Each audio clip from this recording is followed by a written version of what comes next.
All right, welcome everybody to another episode of Gorilla Gospel. And we on the same topic because it's a very serious one, which is Bad Monkey. And what I want to inform a lot of brothers and sisters about is something that I picked up living out there in Springfield, Missouri, Joplin, Missouri.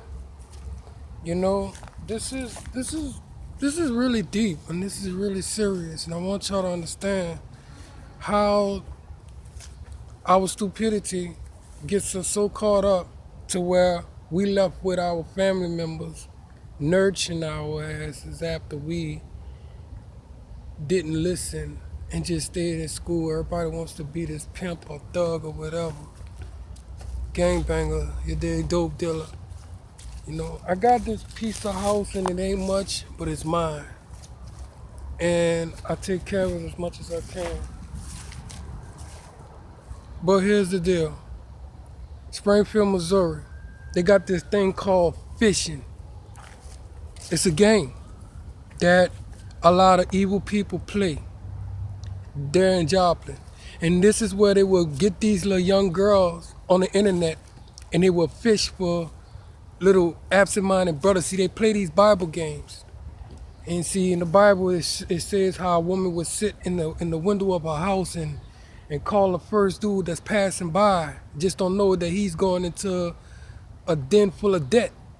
He's entering a house full of debt. He's gonna be dead. He go up in there. You know what I'm saying? And this is what they do.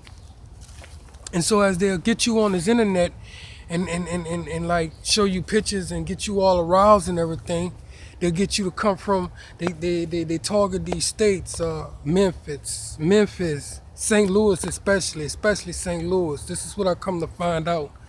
Arkansas, Texas, whichever they can reach. If they can get you to come out there, they get a bonus from the people who pays for this, right? And this is called fishing now.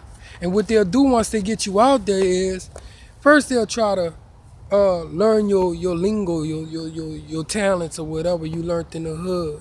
And this is where they gets credit and everything by infiltrating it to the people where you come from and know all your connects and know all your people and everything, how you do things. And then once they finish using you up, they bust you. And not only do they bust you, but picture that the girls that got you out there, they all had HIV. Yup, you damn skippy. When I come to find out about all this, I'm trying to keep quiet as kept because they want to beat me to a bloody pulp because I'm not falling for their tricks. But I'm learning all of them. And as I try to talk to a lot of them young brothers that was out there and everything, they go right back and telling people what I told them.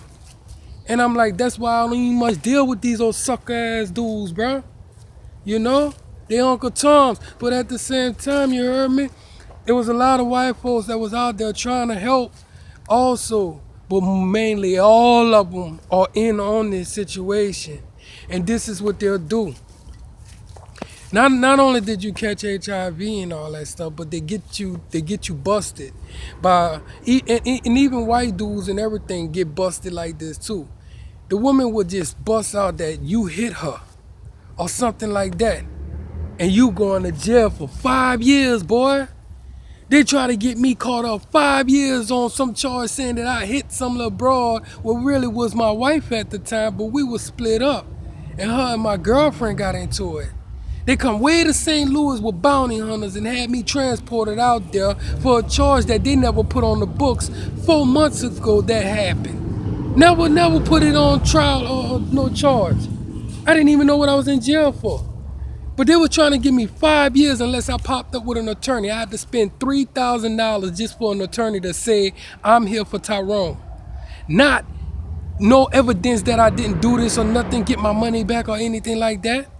Just for him to say I'm here for Tyrone, that I would have went to jail for 5 years if I would have never got a lawyer to do that. I wasted $3,000 of my kids' money on that nonsense, getting caught up. And this is the game that they poisoned my wife to play, and it reaches all the way out here to St. Louis. And this is why this topic is for real when it comes to this HIV stuff. You think these girls gonna get you, they're gonna get you out there by saying they're gonna be with you and all this other stuff and that and yada yada. But dude, guess what? You ain't nothing but a fly on the web.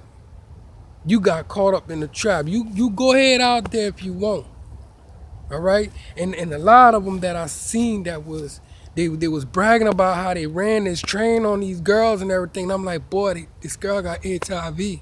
But I ain't much shit. When I did say something one time when I was locked up with a bunch of them, and these was a bunch of them that you did, they lollygagged on me. You heard me out there, you dig, singling me out, you dig, thinking they getting over on me. But boy, you're screwing yourself. And as they coming in the house where I know they got dealer bras and they doing their thing, I'm like, dog, you know, I ain't saying nothing still, you heard me? Because, hey, bro, it's that serious. So now as I tell them in the jailhouse what happened, one of them looked at his boy and said, bro, didn't you go off on her?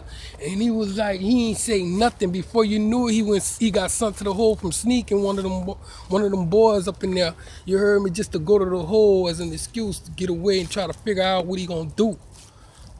But yeah, boy, you think HIV ain't. And then, you know, what they do is when you get released from jail, they run you out of town with threats and everything, right?